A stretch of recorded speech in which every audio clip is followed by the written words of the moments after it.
고린도전서 1장 18절에서 25절까지 말씀 교독합니다. 오늘은 1월 3일 목요일 아침입니다. 1월 3일자 본문 고린도전서 1장 18절에서 25절까지입니다. 신약성경 263쪽 되겠습니다. 고린도전서 1장 18절에서 25절까지입니다. 십자가의 도가 멸망하는 자들에게는 미련한 것이요 구원을 받은 우리에게는 하나님의 능력이라. 기록된 바 내가 지혜 있는 자들의 지혜를 멸하고 총명한 자들의 총명을 폐하리라. 지혜 있는 자가 어디 있으며 선비가 어디 있느냐? 이 세대의 변론가가 어디 있느냐? 하나님께서 이 세상의 지혜를 미련하게 하신 것이 아니냐? 하나님의 지혜에 있어서는 이 세상이 자기 지혜로 하나님을 알지 못하므로 하나님께서 전도에 미련하는 것으로 있는 자들을 구원하시기를 기뻐하셨도다. 유대인들은 표적을 구하고 헬라인들은 지혜를 찾으나 우리는 십자가에 못 박힌 그리스도를 전하니 유대인들에게는 꺼리는 것이요 이방인에게는 미련한 것이로되 오직 부르심을 받은 자들에게는 유대인이나 헬라인이나 그리스도는 하나님의 능력이요 하나님의 지혜이니라. 하나님의 어리석음이 사람보다 지혜롭고 하나님의 약하심이 사람보다 강하니라. 아멘. 이 바울은 십자가의 도, 곧 복음이 어떤 의미가 있는지를 설명하죠. 복음은 하나님의 능력이며 하나님의 지혜입니다.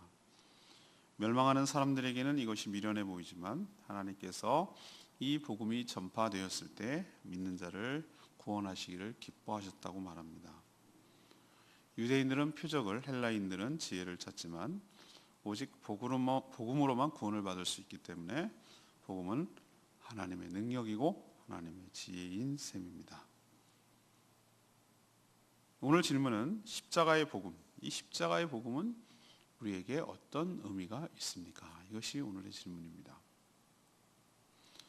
첫 번째로 18절 말씀 근거로 십자가의 복음은 구원을 받은 우리에게 하나님의 능력이 됩니다. 사도 바울은 앞에서 어제 묵상했죠. 고린도 교회 성도들에게 파당 그리고 분쟁은 그리스도의 몸인 교회를 찢는 죄악이라고 크게 책망을 했습니다. 그러면 어디로 어떻게 돌이켜야 하는가?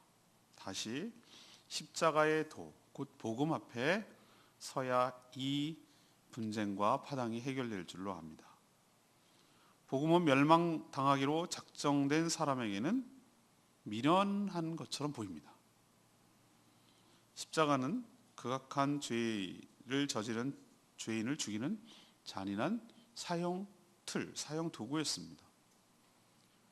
우리도 입에 사자, 숫자가 1, 2, 3, 4 할 때 그 사인데도 불구하고 죽을 사랑 넘버 4 사하고 전혀 다른 개념인데도 사라는 것도 올리는 걸 싫어가지고 엘리베이터에 전부 다 F라고 할 정도로 입에 올리는 걸 싫어해요.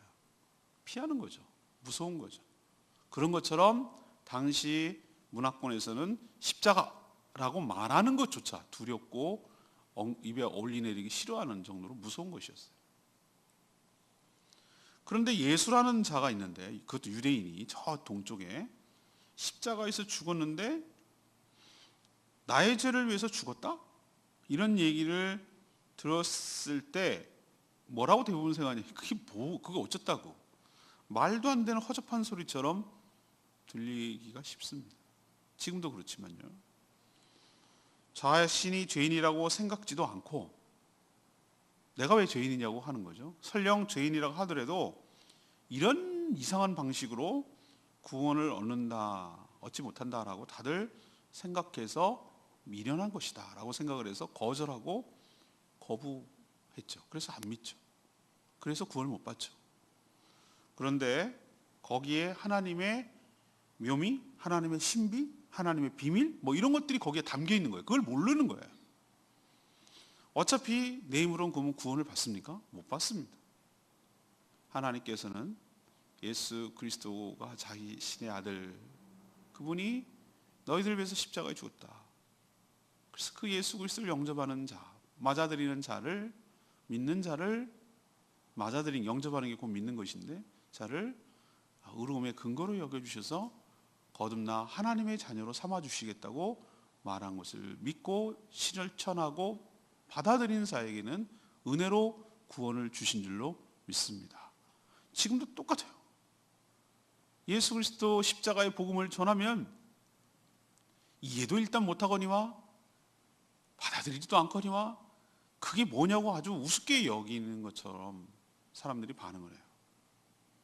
그래서 하나님께서 믿기로 작정된 자만 믿기로 하는 하나님의 놀라운 지혜예요, 지혜. 그리고 믿는 자들을 하나님께서 구원하시는 하나님의 능력이 되기도 합니다. 우리는 그 혜택을 알고 믿고 누리고 있는 사람들이에요. 지금도 여전히 이것을 모르는 사람들에게 복음을 전해야 될 책임이 우리에게 있는 줄로 믿습니다. 두 번째 얘기는 십자가의 복음이 어떤 의미가 있는가? 바로 십자가의 복음은 전도를 통해서만 믿는 자를 구원한다는 거죠. 사도 바울은 2차 전도 여행 중에 고린도를 오기 전에 아덴이 지금의 아테네를 말합니다. 아테네를 거쳤어요. 아테네는 그리스 수도죠. 당시 철학자들처럼 세상에 지혜로운 말로 화려하고 그들의 눈높이에 맞춘다는 이름으로 아레오바고 아크로폴리스라는 그 언덕, 판테온 신전인 거기에 올라가서 그들의 소피스트들처럼 이렇게 복음을 전한 적이 있어요. 그게 사도행전 17장 무렵에 쭉 기록이 되어 있습니다. 근데 그 뒤에 얘기를 모르겠는데 오늘 보니까 알겠어요. 그때 그런 식으로 한 것이 크게 속된 말로 재미를 못 봤던 것 같아요. 그런 식으로 복음을 전하는 것이 이렇게 자기는 아니라고 생각했던 것 같아요.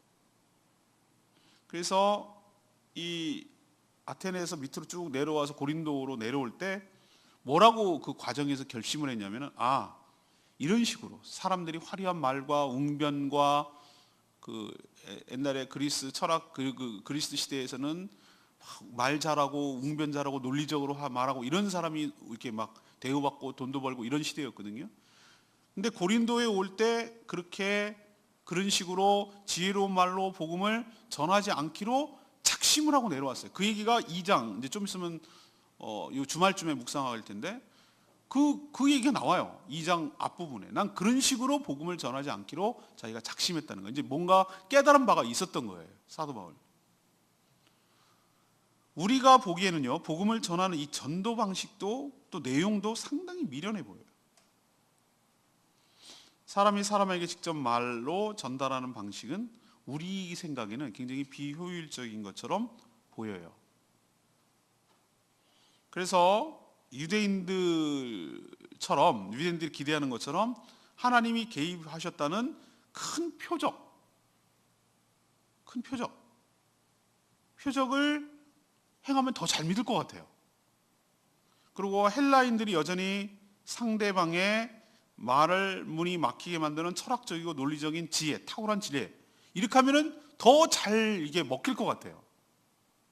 사도 바울이 그걸 알아요. 그걸 지금 얘기를 하고 있잖아요. 근데 하나님께서는 그 방법으로 안 취하는 거예요. 그냥 예수님이 복음의 내용이 뭐죠? 예수 그리스도가 하나님의 아들이다. 예수 그리스도가 십자가에서 우리의 죄를 위해서 죽으셨다. 그를 영접하고 믿는 자마다 거듭나서 구원을 얻어 영생을 누린다. 이런 내용이에요.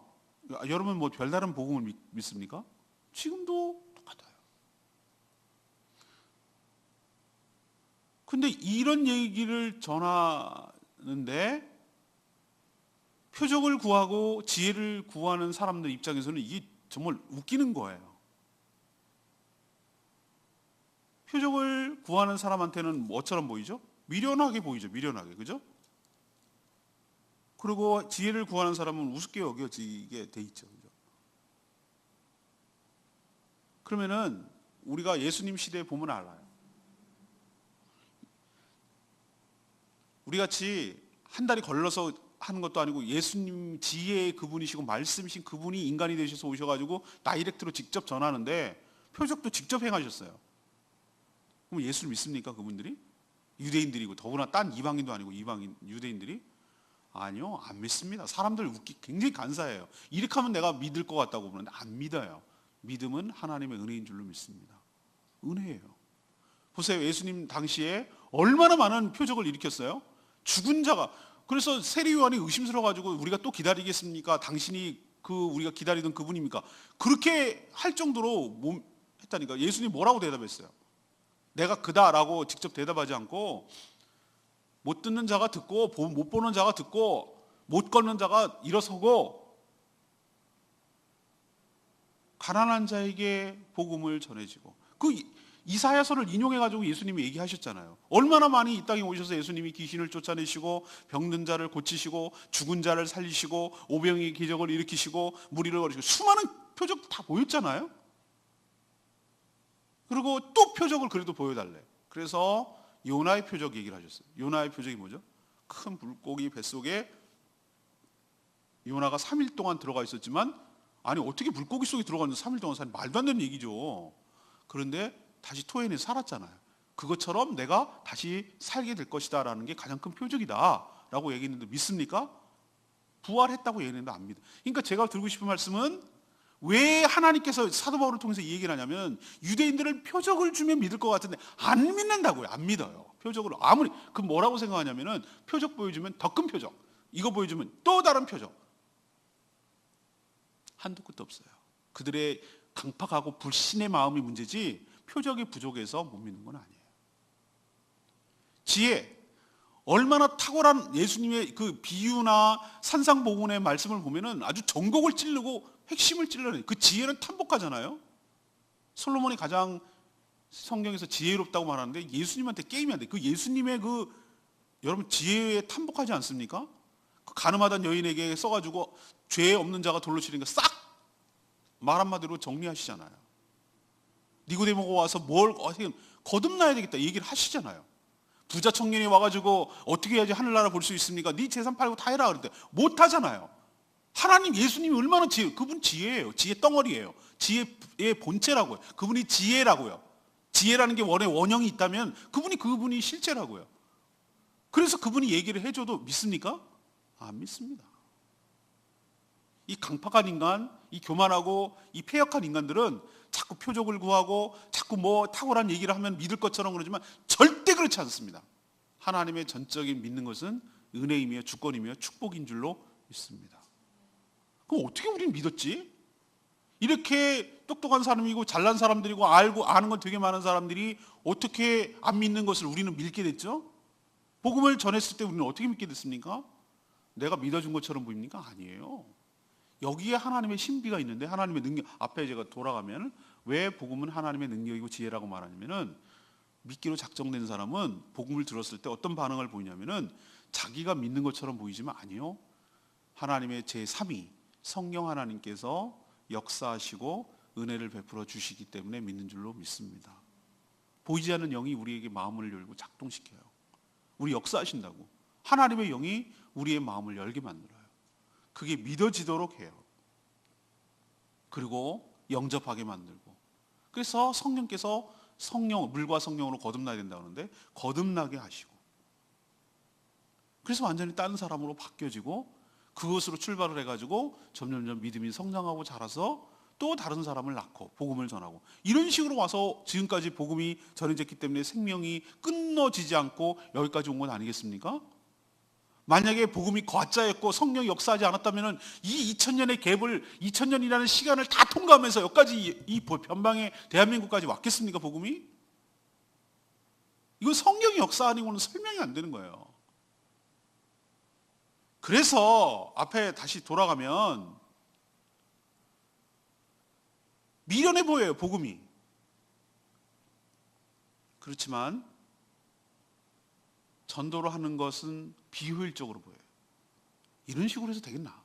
그렇지만 하나님께서 더 좋은 방법이 있으면 하셨을 거예요. 전도를 통해서 구원받기로 작정한 사람을 구원하기를 기뻐하셨다. 그러니 우리도 뭐 해야 된다? 전도해서 복음을 전하고 예수를 믿게 하는 방식을 계속 고수하고 고집하고 꾸준히 계속 해야 된다. 이것이 바로 십자가의 도, 복음에 대한 또 다른 의미인 줄로 믿습니다. 오늘 오후에 갔다 와서 지금 설교문을 작성해야 되는데 이미 틀은 정해졌어요. 이 얘기를 해야 될 것 같은 강한 마음이 들어요. 올해 하나님께서 우리 교회에 주시는 말씀이 뭡니까? 전도하라는 거예요. 전도. 어제 얘기도 사실은 할 얘기도 많고 첫날 그 얘기도 많은데 하나님께서 오늘 쭉 이번 주간을 묵상하면서 우리 왜 고린도전서를 묵상하라고 그랬지? 라고 했는데 제가 무릎을 쳤어요. 이번 주는 뭘 본문으로 할지 고민하지 않았어요. 이거예요. 볼 것도 없어요. 이걸 말씀을 해야 된다는 강한 확신과 마음을 들었어요. 전도해야 된다. 세 번째는 24절 말씀. 십자가의 복음은 부르심을 받은 자들에겐 하나님의 지혜가 될 줄로 압니다. 유대인들이 십자가의 복음을 왜 꺼리죠? 왜 꺼리끼죠? 이유가 있어요. 이들이 생각하는 메시아는 자신들이 정치적으로 경제적으로 억압해서 해방시켜줄 그런 능력의 왕이 메시아라고 생각을 했어요. 그런데 저주의 상징인 십자가에서 초라하게 죽어간 예수를 메시아라고 받아들일 수가 없는 거예요. 이들은 도저히 받아들일 수가 없는 거예요. 하지만 이것이 신의 한 수, 우리 가끔 표현을 쓰는데 신의 한 수였어요. 신의 한 수. 이건 하나님의 한 수라고요. 묘수예요, 묘수. 이들 생각하는 건 맞아요. 나무에 달린 자마다 하나님께 저주를 받은 자라고 율법에 나와요. 그냥 곱게 안 죽는 거예요. 나무에 달하면서 죽는 것은 하나님의 저주를 받아 죽는 거라고. 그래서 그들이 그렇게 죽는 것을 굉장히 꺼려했어요. 그래서 유대인들의 사형 방법은 뭡니까? 돌로 쳐서 죽였어요. 나무에 달아매지 않아서. 그건 하나님의 저주를 받는 거기 때문에. 근데 예수라는 자가 아무튼 로마 군병에 의해서 죽었건 이래서 죽었건 저렇게 죽었건 그거는 그 결과를 보면은 어떻게 죽은 것을 보면은 하나님의 저주를 받은 것이라고 자기는 받아들이는. 맞아요. 그 저주 받은 거예요. 근데 그 저주가 누구 때문인지를 알아야지. 그 죄 없는 그분이 우리 죄를 대신해서 하나님의 저주를 받아서 우리 죄값을 치러줬다는 걸 이들은 깜빡 놓친 거예요. 이들은 자꾸 승리하고 힘있고 왕으로 오시는 메시아만 생각했지 그 우리의 가장 큰 문제인 이 죄의 문제를 대속하기 위해서 죽으신 메시아를 갖다가 놓쳤어요. 이게 하나님의 지혜고 한수라고요. 그래서 믿기로 작정된 자만 믿도록 되어 있어요. 헬라인은 자기 원수에게 잡혀서 무기력하게 십자가에 달려 죽은 그런 신을 믿고 싶지 않아요. 그리스 신화 여러분 보시면 알겠지만 그리스 신화는 어떻게 합니까? 당차게 싸우고 세상을 제압하고 뭐 그런 능력 있는 신, 이런 신들을 원하지. 아니 그게 예수라는 자가 신이라면서 하나님의 아들이라면서 와가지고 그렇게 십자가에 무기력하게 죽는 게 신이라고? 그러니까 헬라 사람들이 안 믿는 거예요. 근데 이게 더 강한 신인 거 여러분 아세요? 예수님 왜 강한 분인 줄 아십니까? 죽기까지 순종함으로, 십자가에서 대속의 죽음을 죽음으로 이 세상을 갖다가 사람들 장악하고 있던 중요한 것들을 해결해 줬어요. 그게 뭐냐? 여러분 잘 아는 3종 세트라고 제가 말씀드렸죠. 사단의 강력한 무기인 죄 짓는 거, 죄 짓게 하는 거, 그리고 죄의 결과인 사망, 계속 죄를 짓고 살 수밖에 없도록 만드는 사단의 권세, 이 세 가지로부터 예수 그리스도께서 죽으심으로 그것을 깨버리시고 거기서 끄집어내서 해방시켜 주신 줄로 믿습니다. 그러니까 십자가에서 반전이 일어난 거예요. 사단이 완전 당한 거예요. 죽이면 끝날 줄 알았어요. 사단도. 예수라는 자가 괜히 내 영역에 들어가지고 신경 쓰이고 거슬렸어요. 그래서 헤롯 왕을 통해서 죽이고 별 방법을 더 쓰고 했어요. 예수님을 배척하게 만들고 막 낭떠러지에서 떨어뜨리려고 하고 유대인들을 통해서. 그리고 모함을 해가지고 로마 병정에서 죽였을 때 사단이 뒤에서 됐어, 이제 여전히 내 세상이야 이러고 좋아했단 말이에요. 사단도 바보예요. 하나님의 지혜한테 게임이 안 돼요. 나는 그걸 왜 몰랐을까? 지금도 좀 이해가 안 되는 거예요. 사단이 왜 그걸 왜 몰랐을까? 내가 만약에 이런 표현을 쓰면 웃깁니까? 내가 사단이라면 예수님 안 죽여. 죽이면 자기가 죽는데? 근데 이 어리석은 것이 그러니까 사단은 하수라니까 하나님이 안 된다니까요. 그래서 예수님을 죽이면 끝날 줄 알았더니 죽임으로써 자기가 죽게 됐어요. 자기가 쓸 수 있는 카드를 다 잃어버렸어. 무기가 없어 이제. 죽을 날만 남으니까 발악만 하고 앉았는 거예요. 이렇게 하면 못 죽지 이러면서 지금 사단이 발악을 하는 거예요. 근데 이미 게임은 끝났어요. 이제는 시간 문제예요. 점점 복음이 편만하게 펴지고 더 궁지에 몰릴 것이고 더 독하게 나오겠지만 그 끝은 깔끔하게 완전하게 정리를 영적 전쟁으로 끝내서 지옥 형벌에 처하게 될 줄로 믿습니다. 그걸 모르는 거예요. 사람들은 그걸 모르는 거예요. 예수 그리스도의 십자가가 무력하게 죽은 자 한다고. 아니요. 그게 강한 하나님의 사랑이고 강한 하나님의 지혜고 강한 하나님의 능력이었다는 걸 모르는 거예요. 십자가가 그게 신의 한 수라고. 하나님의 한 수였어요. 여기에 반전이 있고 약함이 강함이 되고 세상이 알 수 없는 하나님의 지혜가 십자가에서 나타난 줄로 믿습니다. 25절 말씀, 레마의 말씀. 하나님의 어리석음이 사람보다 지혜롭고 하나님의 약하심이 사람보다 강하니라. 예수 그리스도는 하나님이 불러 구원을 받기로 선택된 사람에게는 반석이에요. 밑에 모퉁이 돌, 코너스톤. 건물이 지어 올라가기 전에 우리 송성기 선생님 늘 하는 공구리 치는 거예요. 공구리 치는 거. 밑에 바닥을 기초공사를 해야 이게 건물이 올라가는 거거든요. 이게 없으면 다 무너져요. 기초가 탄탄해야 되거든요. 옛날에는 목조 건물이건 석조 건물이건 제일 중요한 게 코너스톤, 모퉁이 돌이라고 불러요. 이걸 토대로 기둥이 올라가고 건물이 서는 거거든요. 예수 그리스도를 믿고 영접하는 사람에게는 반석, 그게 페트라, 반석이 반석. 그렇지만 죽기로 작정한 자들에게는 이건 무슨 돌이냐면 걸려 넘어지는 돌이에요. 스스로 구원을 제시했는데도 거절하고 자기 복을 자기 발로 차는 거예요. 제가 말씀드렸잖아요. 집 앞으로 지가 찼다고. 누가 하지 못. 제가 몇 번 예화 드렸죠. 우리 할머니는 소 이렇게 있는데 소도 다 성격 틀리고 우린 다 누렁이 다 누렁이처럼 보이지만 소도 가만히 보면요 생김새가 다 달라요. 개도 가만히 보면은 다 다르고 고양이도 다 다른데 성격도 다르고 모양도 다르고 다 달라. 어떤 소는 맨날 밥 갖다 주면은 지는 이제 빨리 먹으려고 그러는 거야. 내가 소 심정이 돼봤어요. 지는 이제 밥 뜨겁게 소죽이 마음껏 끓여서 갖다 주면은 엽소보다 빨리 먹고 싶은 거야. 그러니까 뿔로 이렇게 밥통을 엎어가지고 이렇게 흙에다가 펼쳐놓고 그러고 먹거든요. 근데 할머니는 그게 싫으셨던 모양이에요. 이게 버릇이 없어 보이는 거예요. 주인이 갖다 주면 곱게 예쁘게 밥그릇에 넣어놓고 그래 먹어야 예쁘지. 그러니까 걔는 맨날 맞아, 맨날. 내가 보니까 맨날 귀 막더라고. 귀 소가 아는지 모르겠지만 맞더라고. 제가 그래서 그 어린 마음에, 저는 어렸을 때 그게 느껴지더라고요. 아이고, 지복을 지가 찬다, 지가 차. 저 맨날 왜 어리석게 막냐? 이렇게 생각이 들었는데, 가만 생각해서 제가 이걸 하나 보니까 이 예화가 떠오르는 거 보면은, 그래. 기회는 다 줬어. 복음을 듣잖아요. 듣는데 안 믿고 거절하는 건 지 책임이에요.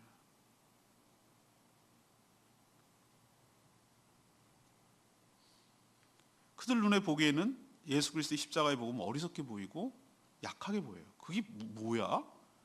근데 하나님의 지혜, 하나님의 반전이 거기에 있어요. 하나님은요, 역사적으로 그걸 다 보여주셨어요. 옛날에 모세 불뱀이 막 광야에서 나왔을 때 어떻게 했습니까? 장대에 노뱀이 불뱀이거든요. 노뱀을 다른 성경 불뱀이라고 표현되어 있어요. 왜 노뱀이냐면은 놋이 붉은 빛이 나거든요. 장대에 이렇게 달으라고 해서 그걸 쳐다보는 자마다 살 거라고 그랬는데 안 쳐다봐. 이 미련한 것이. 왜 안 쳐다보니까? 불뱀이라면 지긋지긋하거든. 그 왼수 같은 불뱀. 자기 죄를 보라는 거예요. 너의 불신과 너희들의 반역 때문에 이 형벌이 왔으니 너희들의 죄를 시인하고 우리가 잘못했구나라는 걸 깨달으라고 보라고 그러는데 그거 보라는 걸 안 봐요. 장대 끝에 달린 예수 그리스도 십자가를 보라는데 네 죄가 이렇게 심각하고 너의 죄를 사하기 위해서 하나님의 사랑이 얼마나 큰지를 보라고 하는데도 안 봐요. 근데 보는 자마다 살게 된 줄로 믿습니다. 예수 그리스도를 믿는 자마다 살게 되는 줄로 압니다. 이게 하나님의 반전이고 하나님의 지혜이고 하나님의 능력이에요. 예수 그리스도를 믿는 자들에게는 예수 그리스도가 구원의 근거가 되기 때문에 그래서 하나님의 지혜이자 능력이라고 말하는 거예요. 우리도 이렇게 먼저 믿었으니 아직도 이 사실을 모르는 자들에게 복음을 전하며 살아가는 저와 여러분 되기를 소망합니다. 오늘 질문이 뭐였습니까? 십자가의 복음은 어떤 의미가 있습니까? 이것이 질문이에요. 첫 번째는 구원을 받는 우리에게 하나님의 능력입니다. 십자가는. 두 번째는 전도를 통해서만 십자가를 믿을 수가 있습니다. 세 번째는 부르심을 받은 자들에게는 구원을 받는 하나님의 지혜가 됩니다. 이 사실 받아주시고 복음을 전하는 저희들 되기를 원합니다. 오늘 말씀 붙들고 기도하기 전에 556장 찬양지 부르고 기도하겠습니다.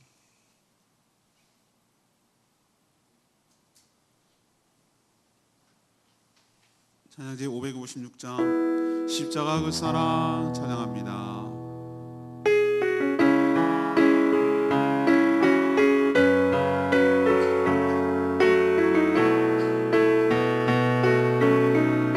십자가 그 사랑 십자가 그 사랑 멀리 떠나서 무너진 나의 삶 속에 잊혀진 죄를 돌 같은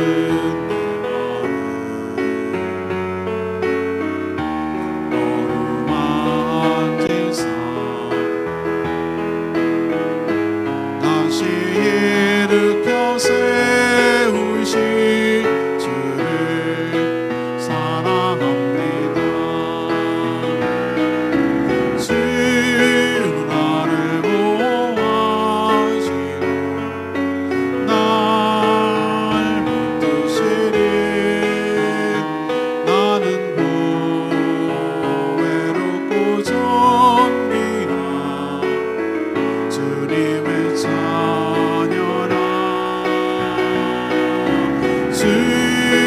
너를 보호하시고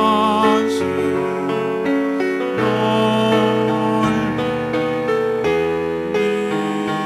너는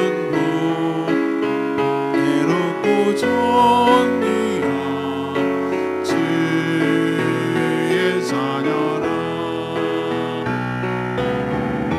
십자가를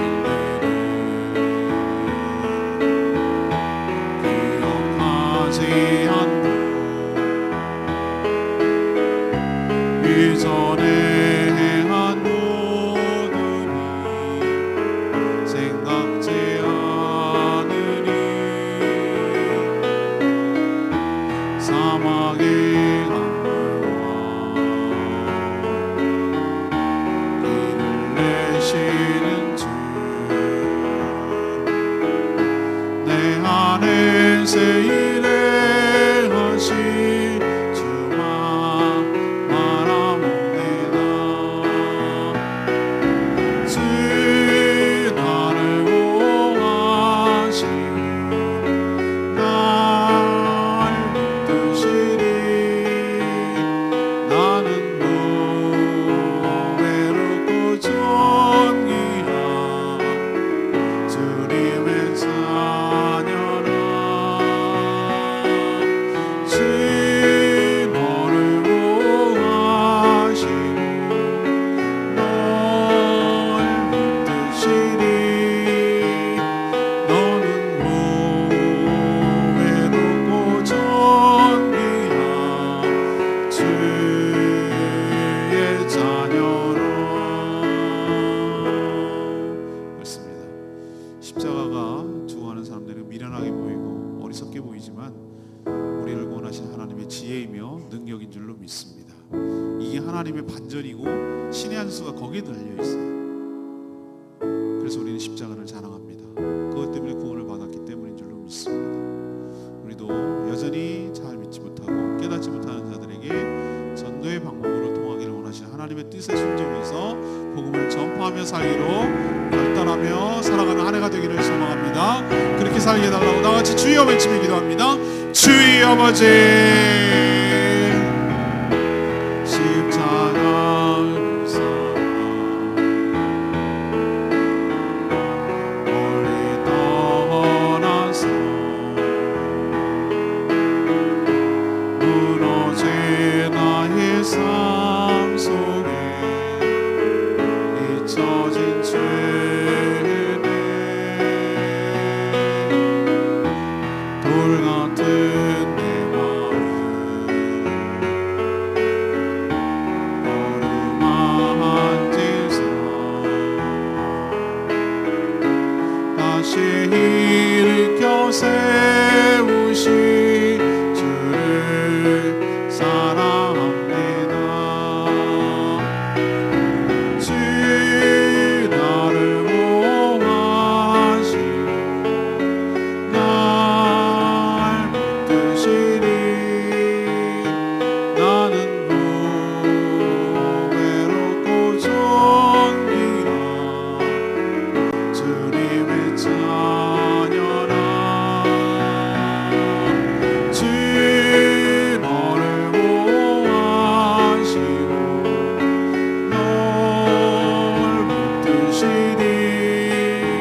하나님, 지금도 십자가의 복음을 전하면 사람들이 비웃고 거절합니다. 그러나 십자가의 복음은 하나님의 지혜이며 능력임을 믿습니다. 믿기로 작정된 자들에게만 믿어지는 구원의 방법이며 믿는 자들에게 죄사함을 통해 죄와 사망, 사탄의 권세에서 해방되는 하나님의 능력이기 때문입니다. 이 좋은 복음을 여전히 전도라는 방법으로 고집하신 것 역시 하나님의 지혜인 줄 믿습니다. 더 좋은 방법이 있으면 하셨을 것인데 부족한 우리에게 이 엄청난 일을 맡기심니 겸손하게 순종함으로 잘 감당하는 저희들 되게 하여 주시옵소서. 오늘도 마땅히 해야 될 여러 가지 일들을 기쁜 마음으로 잘 순종하며 감당하기를 원합니다. 또 간구하는 기도마다 응답하여 주시고 이 안에 말씀 묵상을 통하여 주님의 인도를 받게 하여 주시옵소서. 주님께 모든 것 맡기옵고 예수 그리스도의 이름으로 간구하며 기도합니다. 아멘. 오늘 하루도 주님의 은혜 가운데 살기를 원합니다. 오늘 제주도 신년 할인식 위해서 기도해 주십시오. 기도하겠습니다.